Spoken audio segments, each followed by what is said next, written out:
Well, after the back and forth on the amendment of the Electoral Act 2026, the document is now ready for full implementation by INEC. TVC's executive editor, Court-Disqualification, takes a cursory look at some of the salient provisions in the amended document. Of the Electoral Act 2026.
Political parties seeking to nominate candidates for elections under this bill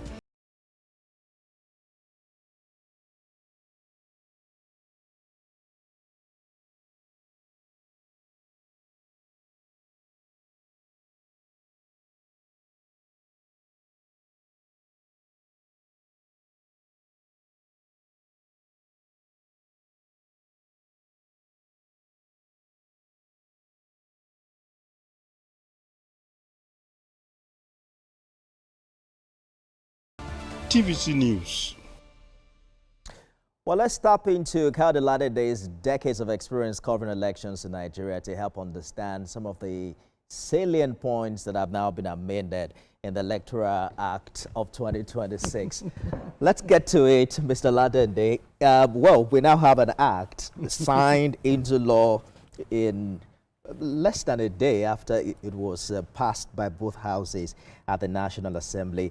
The big elephant in the room appears to be Section 60, which you have, enumerated in your explainer earlier. And I just want us to touch on Section 3 thereabout. Okay. I think it's Section 3, and it talks about the role of the presiding officer, what such a person would do in electronically transmitting the results. Now, the proviso here, is such that if the electronic transmission of the result fails, then you revert back to EC8A form. What does this mean, and how does it impact on our election next year? I think the key word there is the verb shall. It just explains that the National Assembly took notice of the outcry, irrespective of the motive. Like the Senate President did mention that the majority of the people, except those who have political motivation, is the fact that it's going to be the focus. That is, when this fails, which is a very, very possibility in some areas. So when this fails, it therefore means that the EC8 that will be uploaded can be referenced when you are collating results. And if anybody also wants to prove that in the case of litigation, they can also use that as a reference point. But it is clear that the first option is for you to transmit it electronically.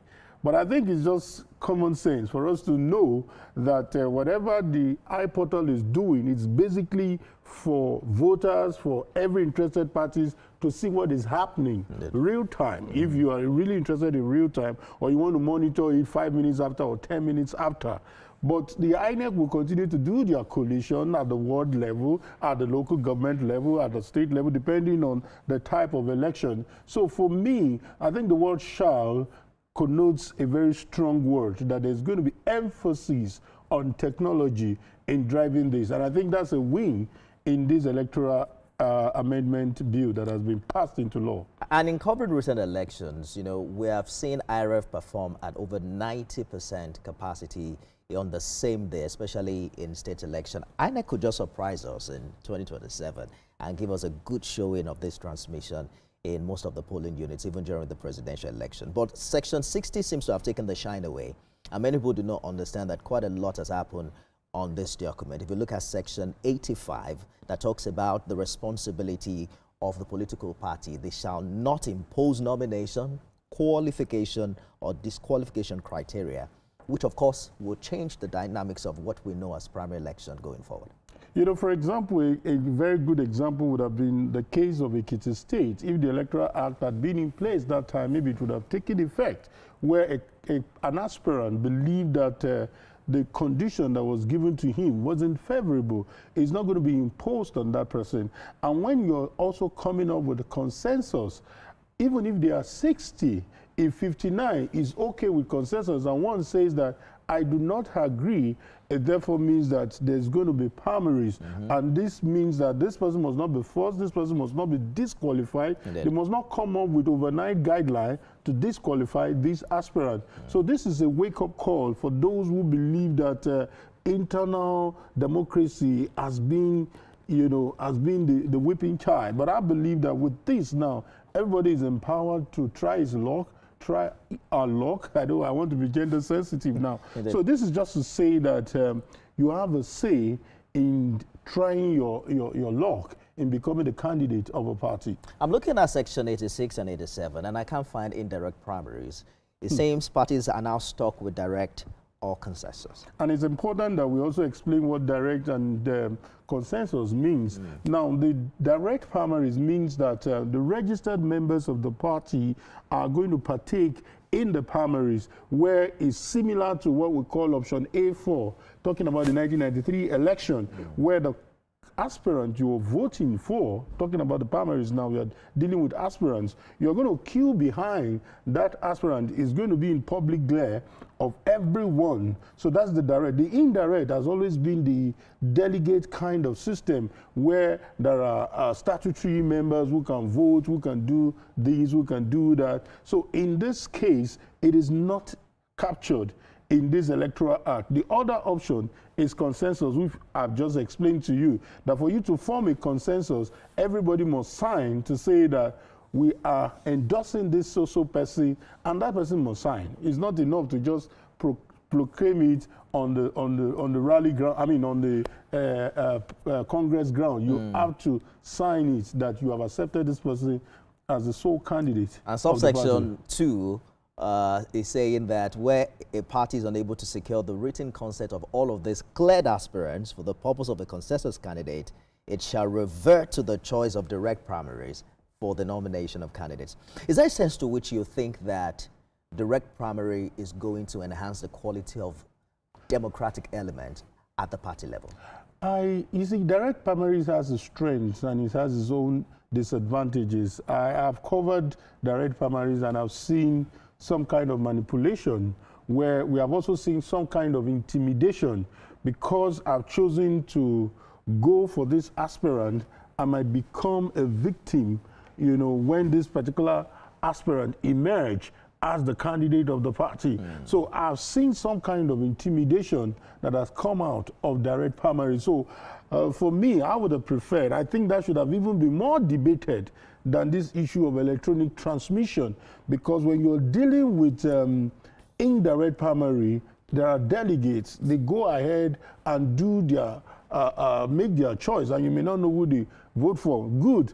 aspirants have a way of knowing, but that's still safer than some people are being intimidated. You can go to a particular center and they will tell you dare not move to this line. So we've seen that kind of thing. So those are the negatives of direct primaries. But the positive is the fact that it's clear, it's open, everybody can count, everybody can be part of the counting. And I hope that the counting, as long as it's monitored by INEC, should be credible and should be acceptable. That's our time. One thing is certain, that the timetable as we know it is going to change, given the fact that the notice has now been reduced from 360 we have to wait for INEC to 300 days. Of course, INEC has to do something, fast in that regard. Executive Editor, TVC News, Kayode Ladede, thank you for your insight. My pleasure.